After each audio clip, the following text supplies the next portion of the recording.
Hey everyone. So today we are going to talk about my favorite topic and try not to go on for too long, but we're going to be discussing plants and what we have planned for the garden and for growing this next season. 2024 holds amazing potential in so many different ways. And growing is one of my favorite things to do. So let's get started.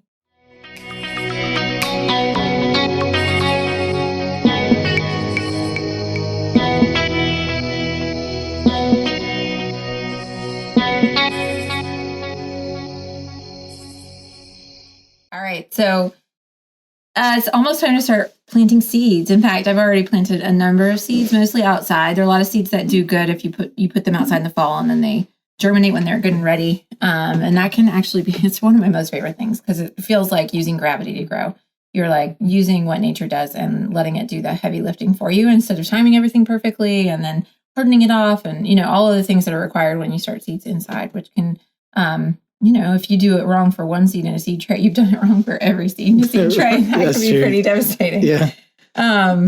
But anyway, so yeah, putting seeds outside and then also not only if they don't work, you feel a little less attached to the outcome. So I would recommend doing some of all of the things so you can have some successes in places that, you put less effort in, and that can feel really good.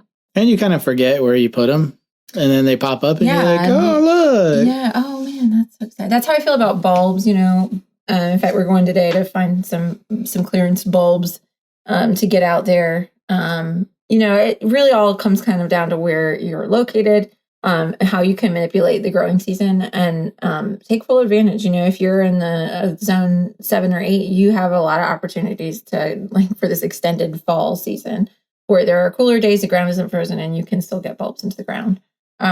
So as long as you can get them in the ground, they'll come up in the spring? I don't know what the rules are. Here's my rule. Put them in the ground and see what happens. If you don't plant it, it won't grow.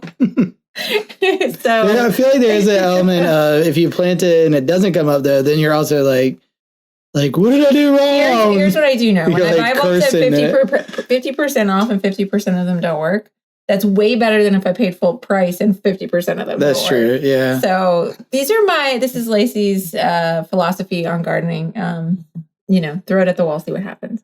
Some people are much more... Except for perennials. I feel like I kind of regret all the on-sale perennials we put on. It's not just the on sale. It's like, I think when we first started, we thought, well, it either makes it or it doesn't. I think now we've learned hard lessons about, okay. I'm going to baby it. Yeah, I'm going to give it its best start. And if I'm going to invest that kind of money in something, then I'm going to do what it takes to make it thrive. So there are plants on the perennial list this year, which I'll list off a lot of it for you.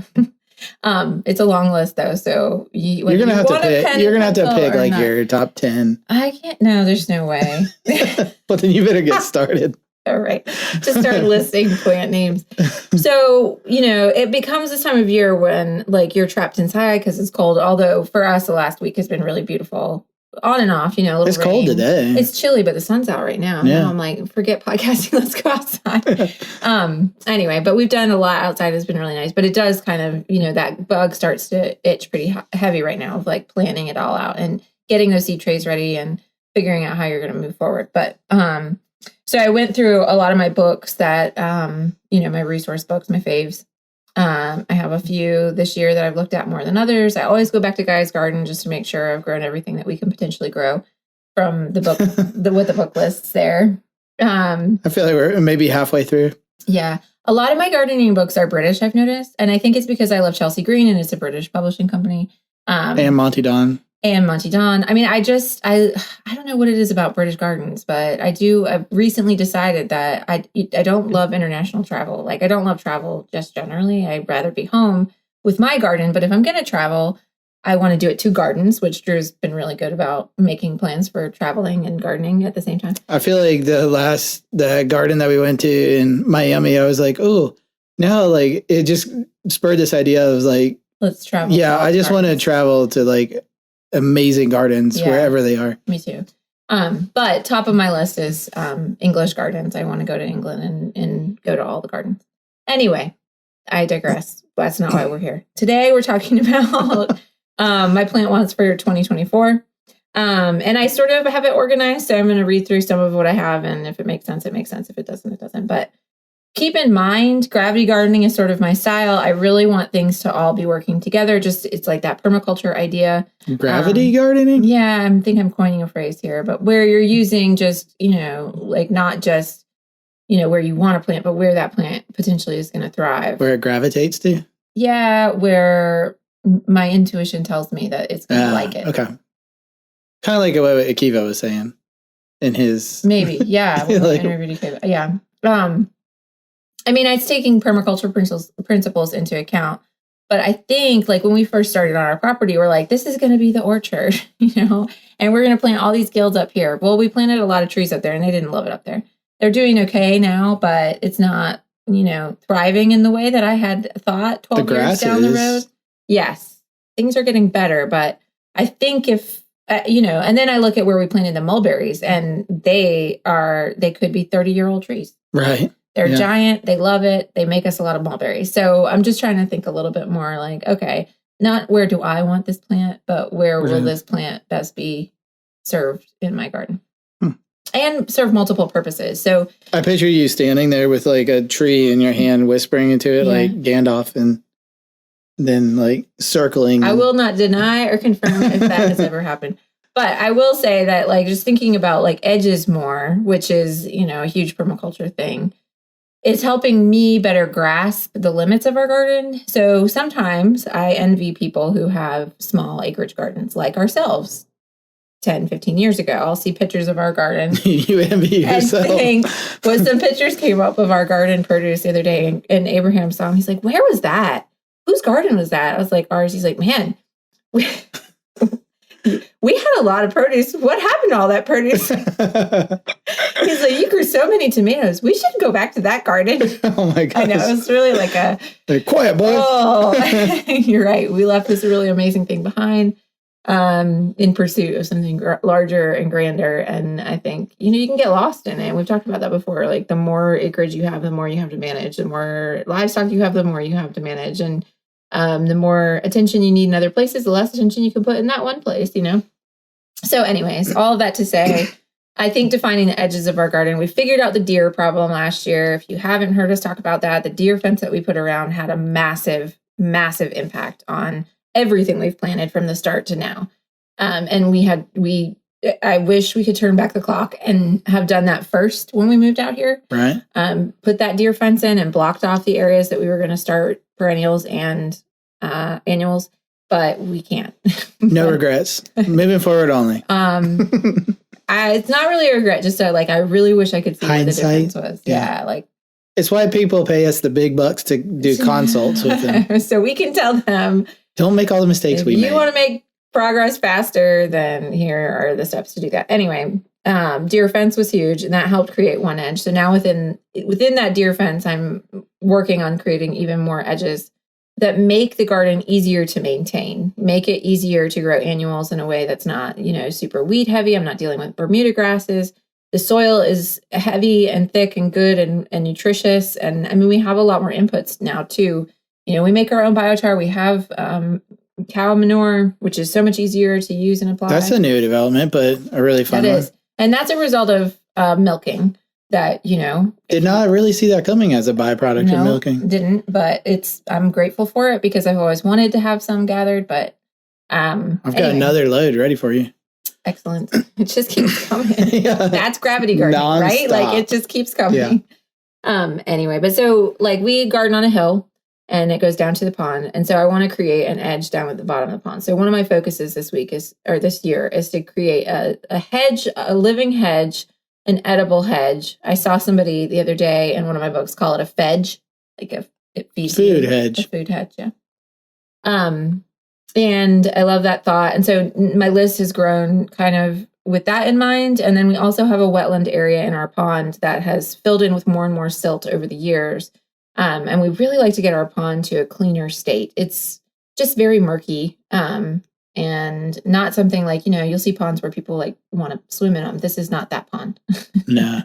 And And I would love for it to be that pond, but it's, I don't know if it's too I'm late. not sure I could ever swim in that pond. Yeah. But anyway, we still want, there's a lot of wetland plants that I want to grow and put in that corner of the pond. And so with those things in mind, I sort of made different lists. I made a wetland list. I made a hedge list. I made a shade list.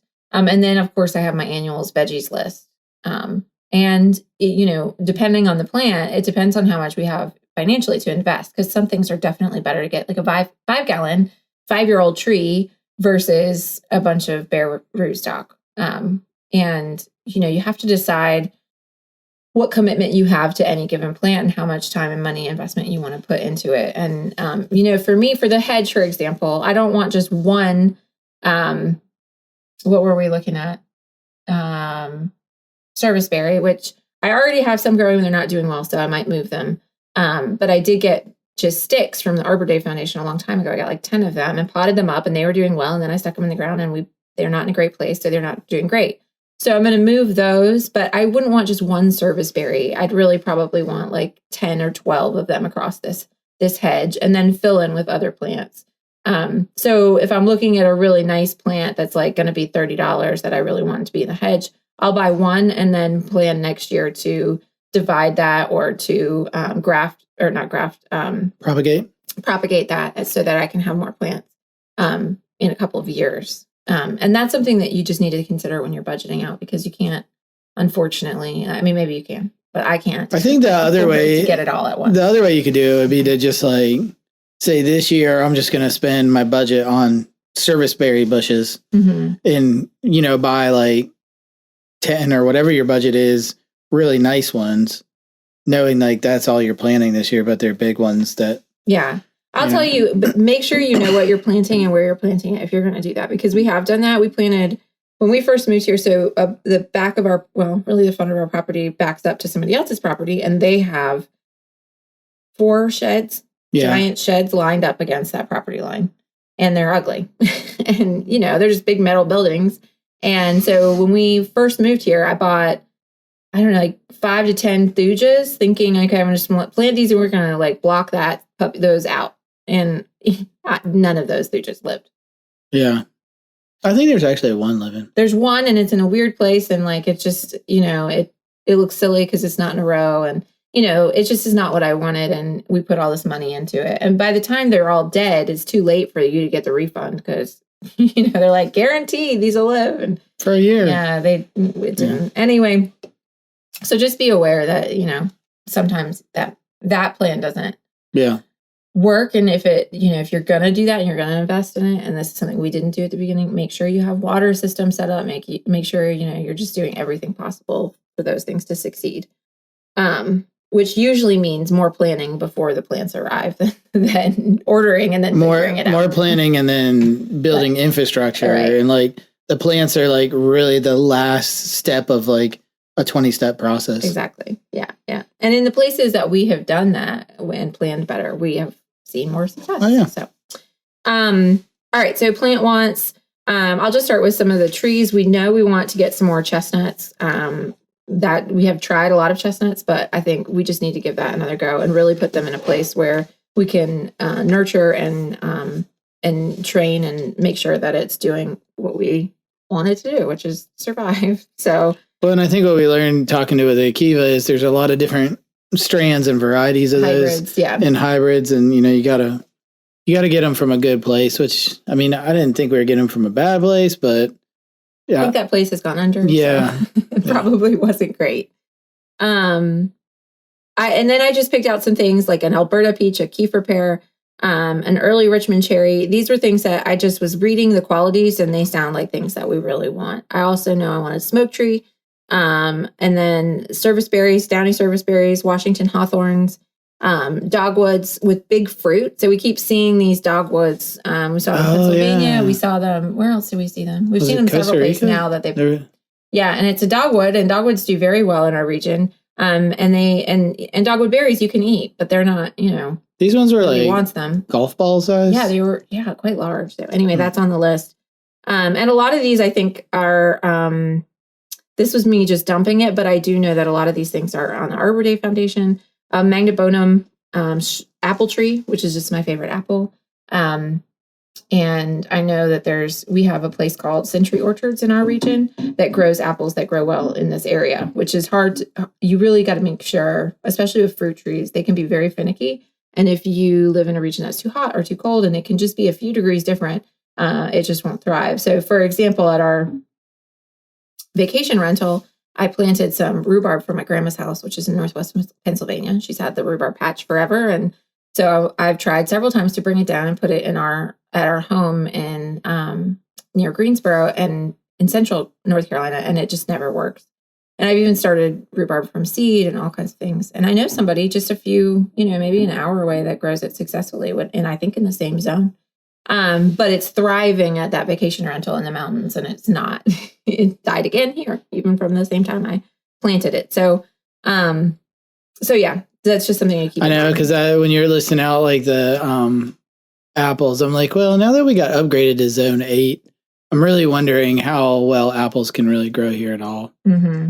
Yeah, and I think it's one of those things where we're just going to keep trying, because you see apple. We had an apple tree that was very successful at our old house. Yeah, I wonder how it's doing. We should drive by there. Yeah, it was probably a 30-year-old apple tree then. I don't know how much longer it would had, but we'll see. And then there were some things that I found that are just question marks that I want to look up. I think Coosa was the dogwood variety. Anyway, I really want high bush cranberries, and I really want lindens. And so those are some things on the tree list. And then flowers and plants, I want gooseneck loosestrife, purple loosestrife. Specifically, that will do really well in a wetland. The gooseneck probably will too. Giardia, I'm not even sure if I'm saying it right, because that just sounds like a disease. Yeah, that's like Giardia. Yeah, it's like a water intestinal disease. Marguerite, cornflower, snapdragons. For the wetlands, moving down that row, papyrus. I really want to grow papyrus. I'm very excited about that, but only if we can make paper from it. Of course. That would, paper and clothes, right? Don't you? Hey, that's like next level. We've been saying like really the last thing left is toilet paper. There you go. Yep. Water poppies, pickerel weed, water snowflakes, Japanese irises, lotuses, heleniums, and marsh marigolds. So those are you thinking lotus, American lotus? Because I was seeing that like. Well, we tried that lotus. The one Mellow Marsh had the American lotus. Yeah. So again, that's a native plant nursery that we shop at a lot, and I mean that's where we're going to get a lot of these plants, because we know. And their Mellow Marsh, they kind of. I feel like they also kind of specialize in like wetland plants. Yeah. Like, although we've gotten a lot of other things from them too. Yeah. And maybe that's how it started. Anyway, and then shade loving plants. I want to grow wintergreen / teaberry, ferns. And for ferns, we have a lot of ferns back where we just lashed everything down in the back of the property. I bet you we don't have ferns anymore. We do. I've seen some. So I'm going to go dig some up and try to bring them up and just see if I can make that work. Virginia bluebells, which is also cowslip, which is an herb that I've tested that I need. So they're adorable. Lady slippers. And I just have a few other herbal things that I want to get started in there, like ginseng and I always forget the name of the other one. But I just need to get them established, I think, in these shadier areas. And that takes investment, because those plants are not cheap. But yeah. Okay. Now on to just regular old like flowers that I just want, or herbs. They kind of all fall in the same category. Tithonia, which is Mexican sunflower, Nicotiana, Gazania, Honesty, Forget-Me-Nots, Balsam, Coral Bells, Angelica, which I just realized I already have seed for. Blue pea flowers. Hold on, I have which is an important lesson when making your plant list. Also, you should have like some sort of inventory list of the seeds and plants you already have. Yeah. So I made this list, and then I'll go back and double check with what I already have. Right. The Angelica only got lost because they're in the fridge, because you're supposed to keep them in the refrigerator. Right. So, and the other day I was like, I know I have seeds in here. What were those? And they're Angelica. So that was good, because check. Flowers, lion's ear, which is a perennial. I really want to get that started. Sweet William, which is a perennial I have grown before, but for some reason it didn't perennialize. I don't know if I got bad seed or what. It grew beautifully, but and that's something that I think I can put out now, or could have in the fall even, because it starts really early and has a really quick go of it. I wanted to try a new kind of cotton called spinner's cotton, which is apparently really easy to take, harvest, and then immediately spin. Oh, that's cool. Which that sounded really exciting to me. Actually, yeah. Add to the list tobacco. I wanted to try tobacco. Okay. I'll get a pen in a second. Ornamental wheat. So one of my goals is to have a lot of cut flowers for personal use and also for dried arrangements, because some flowers are just better dried. And I did dry quite a few, and we have a lot of dried flowers around the house, and I've really enjoyed that, and I really enjoyed playing with it. So I want to do more of that. Oh, and then here's my hedge list. So I'll just list off what's on that list. So we already have the serviceberry, pineapple, guava, something I can't read. What does that say? Currants. Cranberry? No. Oh, canna. Okay, so canna, but it's a specific kind, Edulis canna, because apparently that would do well there. And it's got an edible, you can use the root of that canna and eat it. Petite Negra figs, rosemary, gooseberries, which I don't think we're legally allowed to have in North Carolina. Shh. Sea berry, mullein, and tree kale. Tree kale I'm really excited about. Tree scale, I'm very skeptical of. Have you heard of it before? No. But I don't like the idea. Why are you out of the kale, gate skeptical about a tree kale? Because kale in tree form, I picture like a tree with leaves that someone said, oh, you can eat these, but it's going to taste like grass. It's just kale. So that's the funny thing is, like, looking at the pictures, I'm like, oh, we've grown this before. And like, so kale, can be kind of perennial if it doesn't get super, like it'll just last. Now that we're in zone 8, you just pull the leaves off and eat them. So this tree kale, from what I can tell, looks almost exactly like some of the kale that we've had in pots that we've just kept for years because it just kept growing.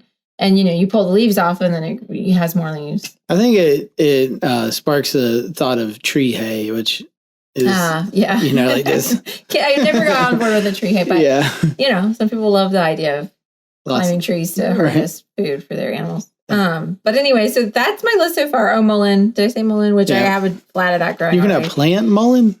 Yeah, I'm going to put mullein in the hedge. Okay. That's the plan. Which I have a flat of it already. So hopefully it survives the winter and then I'll have a head start. Yeah. But the hedge is going to grow, and like, we're going to plan for water. It's going to be amazing. I'm excited. And I didn't even begin to list off the annual slash veggie list because I feel like that's such a personal thing. Like, I can list off tomatoes, kale, beans. I will say about beans. So beans traditionally always get provider beans. Yeah. Which we have a bag of that, like a one small thing. We normally need a larger bag to do like a 50-foot row. But I think this year I want to try contender beans. Okay. Anyway. As long as they're not stringy. I am getting a little bit more diligent this year. Like, I think normally I go through the seed catalog and I just like circle everything. But this year I'm like, okay, no, I want a tomato for drying. I want a tomato for making sauce. And I want a tomato or two for eating right off the vine. Yeah. So I've picked varieties that are good for those different things. As long as we have Cherokee purples. Same with squash. And a lot of it is about doing a little bit of research about which squashes are better for saving and keeping versus what are just like, what they might just have at Lowe's or wherever the seeds are. Yeah, right? Yeah. Or the plants for that matter. I think that's the thing about buying seeds, that it just opens you up to this ability to make decisions about your food. Like when you order from some of these heirloom places, they tell the story about this plant and, why, because our ancestors didn't just grow beans to grow beans. They grew beans for storage. And usually those were dried beans, right? Like now we can them a lot. And that's why we like provider beans. They can really nicely and they freeze really nicely. And they're amazing right off the vine. And they make a ton and they're bush, so you don't have to have a trellis. And contenders have a lot of the same qualities, but I just thought it would be fun to try something a little bit different.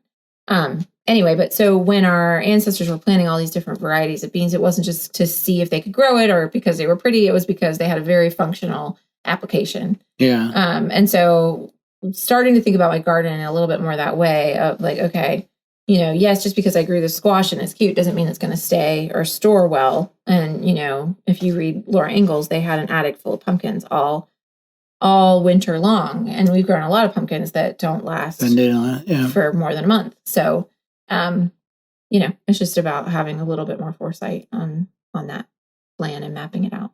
But anyway, that's it. That's at least the beginnings of our plant list. We have to narrow down where we can get access all of these plants. But and then that's where I spend the next few months budgeting to buy one. Exactly. I'm curious what your plant list is. So how does it compare? Yeah, how does it compare? What are you thinking about? Did Lacey hit on any that you forgot that you need? I think in some years we've been really more focused on perennials, and then some years we're more focused on annuals. And I think this year I'm really it's very 50-50. And I would encourage you to kind of think how do you want to spend your time? Because if you don't have a lot of perennials, we already do have a lot of perennials. So, we already have done that. We've laid that groundwork. So one apple tree, one fig tree, and one, what was the other one? Yeah, plum, pear, peach. Those, cherry. Planting 5 or 6 is, in other years we've planted 20, blueberries and all of the different things. Yeah. So, and some of that, the blueberries, I do want to just put a whole ton of cuttings in the air pruning bed and see what we can get going that way. And same, we did that with grapes and a lot of that. So once you get some going that are doing good, you can put them in air pruning beds and really get a lot going at once. And I'm excited about that this year. I feel like my priority in my head is trying to keep the acreage in the back from turning back into forest this year. So I'll be helping Lacey with her project, but focused on avoiding a disaster back there. Yeah, which reminds me, if you have a chainsaw on a free day, give us a call. Yeah. All right. Is that it for your list? That's it. Thanks for listening, and let us know what you think. Share this episode with somebody else that you think needs a good plant list.